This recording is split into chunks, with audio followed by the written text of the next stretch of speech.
안녕하세요. 자, 이번 시간 이제 무형자산입니다. 무형자산은 유형자산만큼은 아니지만 이것도 심심찮게 잘 나옵니다. 중요합니다. 유형자산만큼은 아니어도 이것도 꽤 많이 나와요. 가봅시다. 1번. 기준서상의 무형자산이 아닌 거. 근데 이런 것들이 좀 헷갈린다 싶을 때는 답은 벌써 딱 보면 나오죠? 주의할 점은 임차 보증금과 권리금은 달라요. 보증금은 기타 비유동이고 권리금은 무형자산이에요. 근데 이게 만약에 순간적으로 이게 무형자산 종류가 기억이 안 나요. 그럼 어떻게 해요? 계정가무 적유 등록 가요. 계정가무 적유 등록 가서 무형자산을 클릭해. 무형자산 클릭하면 여기 영업권, 특허권, 상표권, 실용신한권 어쩌고저쩌고 창업비, 개발비 뭐 쭉쭉 나오네. 창업비는 없어진 지가 언젠데 아직도 있어. 어쨌든 이런 식으로 코드를 봐도 돼요. 시험 볼 때 어차피 이론하고 실기 같이 보니까 열어도 됩니다. 누가 열어본다고 안 째려봐요. 그냥 보셔도 돼요. 당당하게. 근데 이왕하면 진짜 당당하면 머릿속에 있어야지. 그죠? 넘어갑니다. 두 번째. 무형자산에 대한 회계처리 설명 중에 틀린 걸 찾으랍니다. 최초로 인식할 때는 공정가치. 인식 당시의 공정가치. 즉 취득할 때 당시의 공정가치만큼 지불을 해야 되잖아요. 그게 결론은 취득원가거든. 맞고요. 규제에 써 있습니다. 두 번째, 다른 종류의 무형자산이나 다른 자산과 교환으로 무형자산을 취득할 때는 이때 원가는 교환으로 제공한 자산의 공정가치. 서로 다른 거죠. 틀린 게 아니라 다른 거니까 이종이잖아요. 이종 자산 간의 교환이니까 이공계 기억납니까? 이공계 제공하는 자산의 공정가, 제공하는 자산의 공정가, 제공하는 자산의 공정가 이공계였죠. 이공계 기억납니까? 뭔 소리요? 그런 분들은 이론 강의 들으세요. 동종 자산일 때는 동장군 장부가액이죠. 제공자산의 장부가. 공정가치니까 맞아요. 제공하는 자산의 공정가 맞고. 동장군 동종자산일 때는 장부가. 동장군이었죠. 동장군이 뭔지 모르면 검색해봐요. 내 선생한테. 그다음 무형자산 창출을 위한 내부 프로젝트를 연구 단계와 개발 단계로 구분할 수 없으면 연구 단계로 본다. 중요하죠? 아주 중요한 겁니다. 맞고요. 그럼 다 맞네. 답은 4번. 자, 틀린 걸 찾으라고 했는데 무형자산 잔존가치 없는 걸 원칙으로 한다. 이것도 맞는데? 그럼 이것 때문에 그렇구나. 이것 때문에 그러네요. 그럼 1번이 답이네. 1번은 최초로 인식할 때는 취득원가로 이렇게 나오죠. 취득원가로 당연히 최초원가 취득원가로 인식해야지 이게 맞는 건데 이게 써있는 거는 제가 왜 맞다고 그랬냐면 이 취득원가가 취득 당시의 공정가치거든요. 취득 당시에. 그래서 맞다고 한 건데 나머지 문제가 아무 이상이 없어. 그럼 1번이 답이야. 일단 취득원가로 한다. 원래는 최초의 취득원가로 써있죠. 최초의 취득원가로 써있잖아요. 그 규제의 맨 앞에. 근데 그 취득원가가 취득 당시의 공정가치입니다. 그러니까 공정가치로 측정하는 거예요. 어때 엉덩이나 방디나 같은 말이지만 어쨌든 기본서에 써있는 건 원래가 취득원가니까 취득원가를 답으로 합니다. 죄송해요. 헷갈리게 해서 죄송합니다. 취득원가. 근데 만약에요. 이 2, 3, 4 중에 만약에 확실히 틀린 게 있다. 그러면 2번도 1번도 맞는 거예요. 왜냐하면 취득원가가 취득 당시의 공정가. 근데 이건 명확한 말이 없으니까 틀린 걸로 봐야 되는 거예요. 다시 취득원가는 정확히 말하면 취득 당시의 공정가치입니다. 취득 당시의 공정가치로 측정하는 거예요. 이럴 때는 아는 게 병이야. 모르는 게 난데. 단순하게 최초에는 취득원가. 이건 쉬운 거잖아요. 이게 틀린 겁니다. 죄송해요. 이게 틀린 거고 나머지는 다 맞아요. 자, 그다음. 자, 무형자산 설명 중에 옳지 않은 걸 찾으래. 옳지 않은 거. 내부 창출 무형자산 창출 과정을 연구 단계와 개발 단계로 구분한다. 위에 있었죠? 또 나왔네. 연구 단계, 개발 단계 구분할 수 없으면 연구 단계인데 개발 단계라고 돼 있으니까 틀렸죠? 그다음 상각 대상 금액은 상각 대상 금액 을이죠. 상각 금액을 추정 내용 요소 동안 체계적인 방법으로 배분한다. 이게 바로 다른 말로 하면 상각이잖아요. 유형자산일 때는 감가상각, 유형자산이 아닐 때는 그냥 상각. 상각 대상 금액을 그다음 상각 기간은 독점적, 배타적 권리를 부여하고 있는 관계 법령이나 계약에 정해져 있으면 정해진 경우, 정해져 있으면 정해진 기간으로 합니다. 근데 정해져 있지 않으면 20년을 초과할 수 없다. 이것도 중요하죠. 20년. 만약에 정해진 게 40년이다 그럼 40년 동안 상각하는 겁니다. 자, 넘어가고. 그다음 무형자산에 해당되는 개수가 몇 개냐? 특허권, 내부 창출 영업권은 자산이 아니문이다 이거죠. 소프트웨어, 상표권, 권리금. 주의할 점 보증금하고 달라요. 임차 보증금이 아니죠. 권리금. 경상개발비는 판관비죠. 소프트웨어 자산이고. 그럼 하나 둘 셋 네 개인가? 네 개. 됐죠? 자, 다음. 이것도 참 이거 계정 과목 코드 이거 보면 돼요. 여기 다 써 있나 근데? 안 써 있으면 어떡하지? 소프트웨어 여기 있고. 소프트웨어 있고 다른 건 없나? 어쨌든 여기 있어요. 소프트웨어 있었고 상표권 특허권도 있었나? 헷갈리네. 있죠? 여기 특허권 상표권 있네. 여기 있어요. 어쨌든 보고 하셔도 돼요. 얘 머릿속에서 하는 게 제일 좋겠고. 그 다음 이거는 우리 시험에 아직은 안 나왔지만 이것도 좀 어렵죠. 제자산 모든 자산이 240, 제부채 모든 부채가 160. 그럼 자산에서 부채를 뺀 나머지를 자본 순재산이라고 하잖아요. 자본 총액은 80만 원이야. 그런데 여기 자본잉여금이 있네. 근데 이 자본의 분류가 자본금, 자본잉여금, 자본조정, 기타 포괄손익, 이익여금 많잖아요. 그 중에 하나가 20인 거야. 그 중에 하나가. 어쨌든 총 합쳐서 80인 거면은 사실 이건 필요가 없어요. 함정이라면 함정이야. 근데 이 회사를 100만 원 주고 매입 인수했대. 영어권. 이때 영어권이라는 게 유상취득만 인정한다. 그리고 피매수 이렇게 회사를 인수했잖아요. 매입했잖아요. 피매수 회사의 순재산보다 비싸게 샀죠. 80만 원짜리 회사를 100만 원 주고 산 거야, 결론은. 그럼 20만 원이 영어권에 해당되는 겁니다. 이거를 이해했다는 얘기는 이론 공부를 제대로 다 했다는 얘기고, 근데 사실은 요 문제까지 잘 안 나오죠. 요렇게까지는 잘 안 나오는데 이론은 나오잖아요. 영어권 설명했잖아요. 그렇기 때문에 이런 문제까지 한번 해봐라. 교재는 일단 그까지죠. 근데 이걸로 가긴 너무 섭해서 최근에 나온 문제들을 또 이렇게 했어요. 꽤 있어요 또. 책에다가 사실은 문제를 많이 넣고 싶은데 그럼 또 두꺼워져. 그럼 참 요즘 어려운 게요. 책 두꺼우면 두껍다고 혼나요. 이걸 언제 하냐. 또 얇잖아요. 얇으면 혼나요 또. 야, 아니 이렇게 얇은데 이렇게 비싸다고? 막 이러면서. 그 가치가 중요한 건데 그 안에 있는 가치가 중요한. 만약에 아니 이런 거 혹시 여러분 저기 인터넷 그 뭐 사이트 이런 데 가면 뭐 20페이지 30페이지짜리 30만 원 주고 사래도 사잖아요. 돈 버는 법 이런 거. 돈 버는 방법 이런 거. 이런 거는 30만 원 주고도 사. 30페이지짜리인데 막 이런 거. 네, 읽어보진 않았지만 뭐가 들어있겠어요. 여러분 평생 몇십 년 동안 직업을 가지고 벌어먹을 수 있는 이 회계 공부하는데 불과 몇만 원 쓰는 것도 아까워 죽겠네. 몇십만 원 주고도 잘도 사대. 그래서 뭐 한 달에 몇천만 원씩 번다며. 근데 회계책은 몇천만 원씩 파는 게 총액이 몇천만 원도 안 되는데 그 사람들은 몇천만 원을 번대.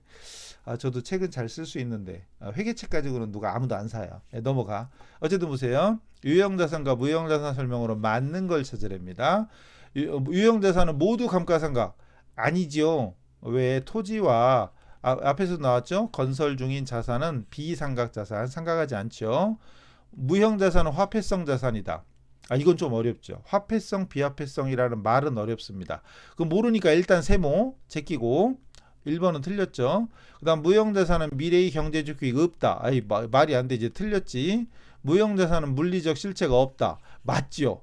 그럼 2번을 몰랐어도 4번 맞는 거 답을 찾을 수 있죠. 근데 2번 화폐성은 좀 어렵습니다. 예를 들어서 저 강의 시간에 저희 해드리긴 해드렸는데 한 번 했다고 기억하겠어요. 그죠? 이거는 기간이 경과되거나 또는 물가가 상승하는데 무관하게 화폐액이 장부에 써 있는 화폐액이 일정, 다른 말로 하면 고정되어 있는 게 화폐성이다. 이런 얘기 했었고, 그 다음에 물가 상승에 따라 장부에 써 있는 화폐액이 변동되는 거. 좀 이쁘게 써야 되는데 죄송해요. 이 펜이 좀 옛날 거라 오래돼가지고 늙어가지고 잘 안 돼. 변동되는 거. 그때 변경되는 거. 변동되는 거죠. 변경이 아니라 변동. 엉덩이나 방등이나 넘어가죠. 이게 바로 비화폐성입니다. 비화폐성 이렇게 돼요. 그럼 여기에 해당되는 예가 뭐 있냐? 그래서 예를 들어서 현금이나 또는 대여금이나 차입금 같은 채권, 채무, 매출 채권, 매입 채무를 비롯한 채권 채무, 대여금, 차입금 이런 채권 채무 이런 것들. 이것들은 만약에 내가 누구한테 빌려줬다. 대여금 1억. 근데 기간이 지난다고 그 사람이 1억을 갚지 1억 2천, 1억 5천 갚나? 아니잖아요. 그냥 1억, 내가 장부에 1억 써 있으면 나중에 받을 때 1억 받잖아요. 정해져 있죠. 그런데 대표적으로 이제 유가증권, 단기매매증권, 주식, 그리고 토지나 건물이나 또 내가 승질급한데 빨리 써가지고 토지, 건물, 투자 부동산 이런 거 대표적인 것만 써드리는 거예요. 그러면 이거 토지, 건물 생각해봐요. 제가 건물을 10억 주고 샀어. 그럼 장부에 10억이라고 썼겠죠. 이번에 샀으니까 10억 썼어. 근데 6개월 지나고 1년 지났더니 값어치가 빵빵 뛰어. 그게 지금 30억이래. 우와, 10억 주고 샀는데. 좋겠다, 그죠? 그럼 봐요. 내가 장부에는 10억 주고 샀으니까 원가 10억이라고 적혀 있죠. 그런데 불과 몇 달 사이에 갑자기 뛰었어. 그 정치인 누구 얘기가 그런 사람 아니에요. 어쨌든 값이 막 뛰었어. 그럼 만약에 지금이라도 판다면 40억, 50억 받을 수 있어. 만약에. 그러면은 실제 돈 되는 값어치랑 장부에 써 있는 값어치랑 다르잖아요. 화폐 가치가 다르죠. 이게 비화폐성이에요. 토지, 건물 이런 거 비화폐성. 그리고 사채 이건 화폐성. 정해진 금액을 주고받는 거. 이건 주식 이런 것들은 비화폐성. 이거 좀 어려운 얘기입니다. 자, 이거는 아마 강의 시간에 한 번은 해드렸지만 솔직히 잘 기억을 못할 거예요. 어려운 거니까. 회계 1급에는 어려운데 이런 말이 사실은 책에 다 써있긴 써있어요. 근데 의미는 안 써있는데 요 단어는 써있어. 그 다음 26번 무형자산으로 인식하기엔 인식기준이 세 가지가 있죠. 식별이 가능해야 되고 통제할 수 있어야 되고 미래의 경제적 교육의 유입 가능성이 높아야 됩니다. 이런 말은 없는 거죠. 100회 때네. 그 다음 무형자산 설명 중에 틀린 거 잘 나오죠. 계속 나왔네. 몇 문제째야 지금. 이 번호는 무시하세요. 그냥 번호 어떤 넘버링이 지가 막 된 거라 자동 이런 거 되는 게 좋은 게 아니에요. 자동으로 돼 있어서 막 복사 붙여넣기 하니까 넘버링이 막 된 거예요. 번호 무시하시고. 자, 식별 가능하고 통제하고 있고 미래의 경제적 교육이 있어야 된다. 같은 문제죠. 그러니까 어쨌든 문제는 반복됩니다. 똑같이는 안 나와도 내용은 반복돼요. 결국 기본 강의 열심히 듣고 귀에 피가 나도록 듣고 눈에 피 나면 안 되지 참. 어쨌든 큰일 나는데 어쨌든 강의를 잘 들으면 그냥 공짜 이런 거. 그다음 무형자산 상각할 때는 반드시 감가상각 누계 즉 간접법을 써야 된다. 반드시. 아까 뭐랬죠 제가? 무조건, 반드시, 모든, 항상 이런 말 나오면 웬만하면 틀리다 그랬죠. 반드시 아니 간접법도 되지만 직접법도 되죠. 직접법, 간접법 됩니다. 그리고 무형자산은 주로 직접법이잖아요. 직접 상각하잖아요. 상각 누계 설정하는 건 유형자산. 그다음 틀렸죠. 그럼 답이야 그럼? 답이네. 그다음 무형자산 소비되는 행태를 반영한 정해법, 정률법, 이중체감법, 연수학회법, 생산량 비례법을 선택하면 돼요. 근데 신뢰성 있게 결정할 수 없으면 정해법이다. 이거 잘 나오는 거죠. 이것도 많이 나온 겁니다. 그다음 무형자산의 잔존가치는 없는 걸 원칙으로 한다. 없는 걸 원칙으로 하고 반대로 말하면 있을 수는 있는 거지. 자, 최근에 계속 나왔는데 또 있나? 또 있네. 어우, 신난다. 무형자산 관련된 설명 중에 잘못된 걸 찾으래요. 내부 창출된 무형자산이 인식기준에 부합하는지 평가하기 위해서 연구 단계와 개발 단계. 벌써 오늘만 몇 번째 있죠 이거. 계속 나왔죠. 그리고 만약에 연구 단계, 개발 단계 구분할 수 없는 여기 또 나왔네. 구분할 수 없는 경우에는 연구 단계다. 그죠? 같은 거야. 앞에 지금 몇 번째 했어요. 지금 이번 시간에만 세 번째, 네 번째 한 것 같아. 그 다음 산업재산권, 저작권, 개발비 등이 대표적이고 사업결합, 인수합병에서 발생한 영업권은 포함하지 않는다. 이거 아니죠. 유상취득은 인정되잖아요. 사업결합에서 발생한 영업권, 유상취득, 돈 주고 대가를 지불하고 취득한 건 포함되지 않는다가 아니죠. 무형자산이에요. 내부 창출 영업권이 안 되죠. 내부 창출 영업권이 안 되는 거죠. 내부적으로 창출한 영업권은 무형자산으로 인정되지 않죠. 그죠? 근데 유상취득은 됩니다. 답 나왔고 물리적 형체가 없어야 되고 식별 가능, 통제, 미래의 경제적 규익 그리고 비화폐성. 유형자산, 무형자산이 대표적인 비화폐성. 토지, 건물 이런 거 유형자산, 무형자산의 비화폐성. 다음 자, 이것도 하여튼 수시로 지금 멈추고 풀고 이렇게 하세요. 알아서 눈치껏. 무형자산의 상각에 대한 설명 바르지 않은 거, 틀린 거. 사용 가능한 때부터 상각해라. 아주 중요한 내용이고 상각 기간은 최대 40년. 이런 말 없죠. 앞에서 뭐 있었냐 하면 관계 법령이나 계약이 정해진 경우는 정해진 기간으로 하고 정해져 있지 않다면 20년이었나? 앞에 있었잖아요. 20년. 어디 갔지? 어디 갔어? 어디 갔지? 위에 지나갔는데 넘어가야 이거 찾아볼 시간 없다. 20년이었죠. 20년. 답 나왔고 틀린 거 찾는 거죠. 그다음 합리적인 방법을 정할 수 없으면 정해법 또 나왔었고 그다음 표시 방법에 상강 누계획을 직접 차감하는 직접법 뭔 소리야? 취득원가에서 누계획을 직접 차감하는 간접법 말이 이상한. 차감하는 형식. 차감하는 형식이냐 직접 차감했냐. 무형자산에서 상각한 만큼 직접 빼서 적느냐 차감하는 형식으로 적느냐인데 보통 이거죠. 유형자산은 주로 간접법이고 나머지는 다 직접 차감이죠. 근데 둘 다 허용됩니다. 어떤 사람은 무형자산은 무조건 직접법이야 이렇게 가리키더만 그렇게 배웠대. 잘못 배우는 거지. 직접법, 간접법 모두 가능한데 일반적으로 직접법이다. 유형자산은 일반적으로 간접법이고 나머지는 일반적으로 직접법이지 무조건 직접법이다. 무조건 간접법이다. 아니에요. 그렇게 배우는 사람 많더라고. 근데 그런 사람 좋아해. 확 그렇게 알려주니까 그냥 그것만 하면 된다 이렇게 하니까 되게 좋아해. 그걸 좋아할 일이 아닌데 넘어가요. 그 다음 무형자산 설명 또 옳지 않은 거 100일에 지금 이 기출 문제가 다 지금 최근 거였죠. 지금 최근 거만 하고 있어요. 지금 100일에 이후 거만 최근 거만 하고 있어요. 지금 1년 작년부터 이런 것만 하고 있어요. 근데 이렇게 많이 나와. 엄청 나오네. 유난히.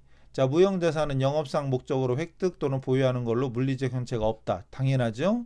그 다음 식별 가능성은 특정 무형자산을 다른 자산과 구분하여 별도로 인식할 수 있는 걸 의미한다. 이게 식별 가능하다는 뜻이고 그 다음 미래의 경제적 효익은 재화의 매출이나 용역수익, 원가 절감 또는 기타 사용에 따른 효익을 형태로 꼭 팔아야 돈 생기는 게 아니라 원가를 절감하는 데 기여하는 것도 경제적 효익이 발생하는 거고 자, 사용하는 것도 마찬가지. 그럼 다 맞으니까 답은 4번이겠네요. 최초로 인식할 때는 시가가 아니라 뭐였죠? 아까 원가였죠? 근데 아까 제가 처음에 답을 했던 거는 이 원가가 최초 취득 당시 공정가이기 때문에 취득이라고 해요. 취득 시의 공정가치이기 때문에 제가 처음에 그냥 맞다고 했던 건데 그냥 기본적으로 원래 기준에 원가로 나와요. 원가로 나오니까 아까 2번인가 그랬죠. 원가가 맞는 거고 그 원가가 취득 당시의 공정가치로 측정하는 겁니다. 근데 어쨌든 내용상으로는 본질적으로는 크게 보면 틀린 말은 아닌데 어쨌든 일단 원가로 측정한다고 기준에 써 있는 거니까 일단 원가로 알아야죠. 중요한 거니까. 아까 한 거 똑같습니다. 아까 제가 답을 잠시 딴 걸로 넘어갔네. 그 다음 부채니까 부채는 다음 시간에 하도록 할게요. 단원별로 나가고 있다는 점 제 교재 기준으로 일단 나가고요. 혹시 다른 분 교재를 갖고 계시다면 목차는 좀 다를 수는 있지만 무형자산 파트가 어딘가는 있겠죠. 설마 없을 리는 없잖아요. 없는 책은 버려. 근데 있어야 돼. 회계 1급 책이 없으면 그 책은 쓰잘데가 없는 버려야 돼요. 어쨌든 무형자산 파트를 보시면서 정리하시면 되겠습니다. 자, 다음 시간에 뵙겠습니다. 제발 당연히 누르셨죠? 네, 누르시고 질문할 거 있으면 댓글 남겨주세요. 자, 다음 시간에 뵙겠습니다. 수고하셨습니다.